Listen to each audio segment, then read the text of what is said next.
안녕하세요. 아름다운 동행 100일 묵상. 오늘은 제 82일차입니다. 제가 질문을 읽어보겠습니다. 존귀한 자는 존귀한 일을 계획하나니 그는 항상 존귀한 일에 서리라. 이사야 32장 8절 말씀입니다. 사람은 자기 스스로 어떤 존재인지를 인식하는 만큼 그 일을 계획하고 이룹니다. 서리라의 히브리어 원뜻은 이루다, 성취하다 라는 뜻입니다. 악한 자는 악한 일을 계획하고 존귀한 자는 존귀한 일을 계획하고 존귀한 일을 이룹니다. 하나님 아버지를 알아야 내가 누군지 아는 정체성을 가질 수 있습니다. 아버지를 찾아야 내 삶의 형태와 위치를 알 수 있습니다. 나는 나를 어떤 존재로 여기고 있습니까? 나는 어떤 일을 이루려는 인생의 목표를 향해 달려갑니까? 함께 이야기 나누어 봅시다. 네. 우리가 너무 잘 아는 이야기죠. 자기를 존귀하게 여기는 자는 자기를 함부로 하지 않습니다. 그런데 자기를 존귀히 여기지 않는 자들은 자기를 함부로 대하고 삶을 함부로 굴립니다. 그런데 우리는 어떤 자라는 인식을 갖고 있습니까? 중요한 것은 내가 존귀한 자라는 것을 아는 것입니다. 사실은 누구나 다 존귀한 자입니다. 왜냐하면 하나님이 당신의 형상으로 만든 자 아닙니까? 그러니 얼마나 존귀한 자입니까? 당신의 형상을 따라서 당신의 모양대로 우리를 만들지 않으셨습니까? 비록 그것을 잃어버렸지만 하나님은 한시도 그 모양을 잃어버린 적이 없습니다. 그래서 제가 오늘 설교 말씀에 그걸 같이 나눴는데, 하나님을 따라 의와 진리의 거룩함으로 우리에게 새 사람을 입혀주셨다고 했습니다.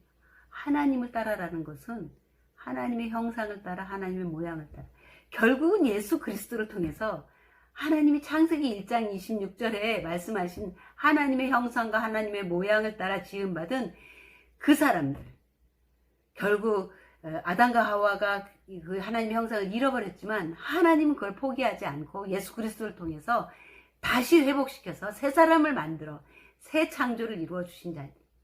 그래서 우리는 얼마나 존귀한 자인지 소름 끼치도록 너무 감동적입니다.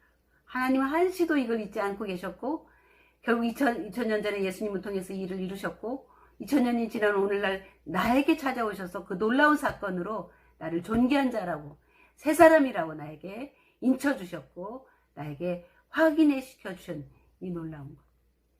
그게 나인 것입니다. 그게 우리 아이들인 것입니다. 또 그게 누구든지 그렇습니다. 다만 그들이 예수님을 알지 못해서 그것을 모를 뿐입니다.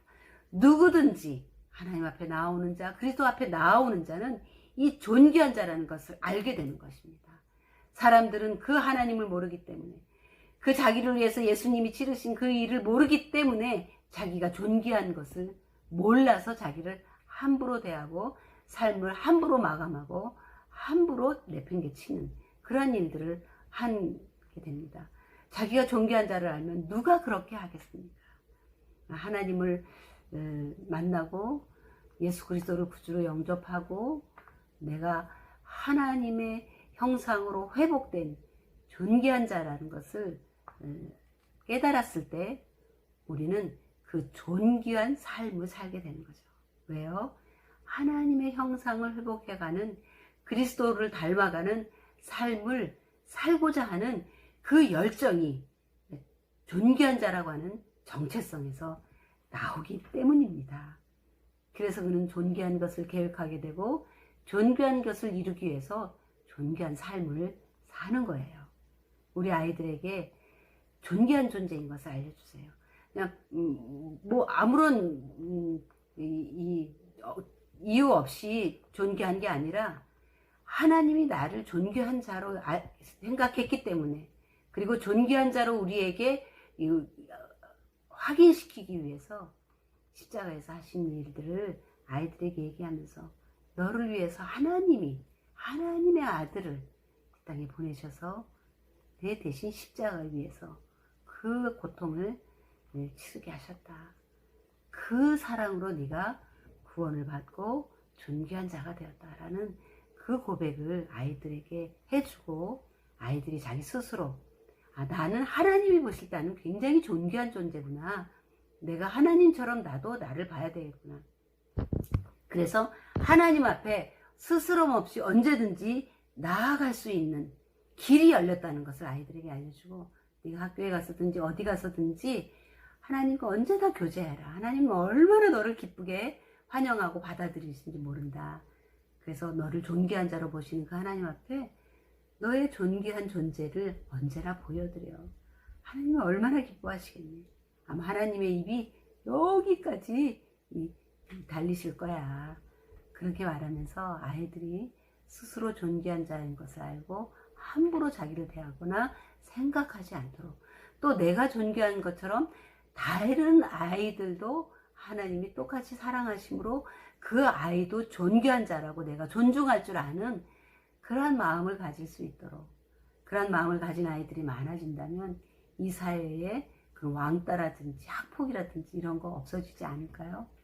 여러분, 우리 아이들을 통해서 존귀한 존재라는 것을 더 많이 세상에 확산시키는 그런 놀라운 그런 변화를 시작하는 그러한 출발이 됐으면 참 좋겠습니다. 그럼 오늘도 하나님은 존귀하신 여러분 함께 하십니다. 오늘도 잘하실 수 있습니다. 승리하십시오. 감사합니다.